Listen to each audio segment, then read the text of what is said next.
She was already crying before I turned off the ignition.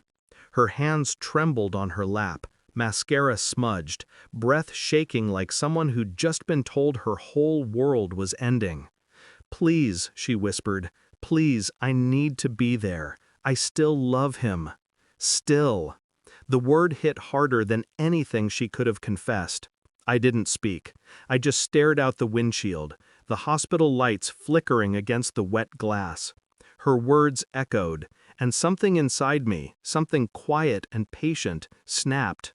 But not loud enough for her to hear. So I drove. She didn't look at me once. When I parked, she ran, actually ran, through the sliding doors, her hair flying behind her like the ghost of what we used to be. I watched her throw herself into his family's arms. I saw her press her hands together in prayer for a man who wasn't me. And for the first time in months, I felt calm. That night, I packed my things. I didn't slam drawers, didn't break anything. I folded my shirts, zipped the suitcase, and wrote one line on a piece of paper. "Don't worry, he can have you now." I left the note on her pillow. By the time she came home, the apartment was empty. We met 5 years ago, in a bookstore. She was lost between the aisles, smiling at covers she'd never read. I offered to help her find a novel. She said she wasn't looking for a book, just something that felt right. That night, it did. She had this way of making you believe you were safe with her, that everything broken in you could be fixed just by standing close enough. I mistook warmth for love. I mistook attention for loyalty. But people always show you who they are, eventually. The signs came slowly, a shift in tone, a pause before answering texts, a new perfume that wasn't hers, a name that slipped from her lips in her sleep, once, twice, 3 times. At first I told myself it was nothing, that love deserved the benefit of the doubt. Then, one night, I saw it, a message on her phone, his name. "I miss you. I shouldn't, but I do." And her reply, "Me too." I stared at that screen until my reflection blurred. I didn't confront her, not yet. I just set the phone back where it was and watched her sleep. Peaceful, unbothered. That's when I learned, silence is the sharpest weapon.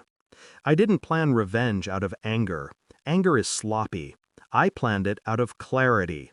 Step 1, I withdrew from our joint account. Quietly. She thought I was saving for a vacation. I was saving for an exit. Step 2, I stopped arguing. Let her feel safe. When people think you're weak, they stop hiding their lies. Step 3, I waited. For the right moment. The one she'd never forget. When her ex's accident came, it wasn't my doing. But it was the moment I'd been waiting for. Life had a way of writing its own poetic justice.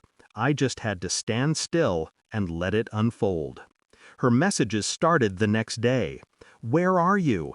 Please come home, I'm sorry. It wasn't what it looked like." I didn't respond. Then came the calls, desperate, breathless, ugly crying through the line.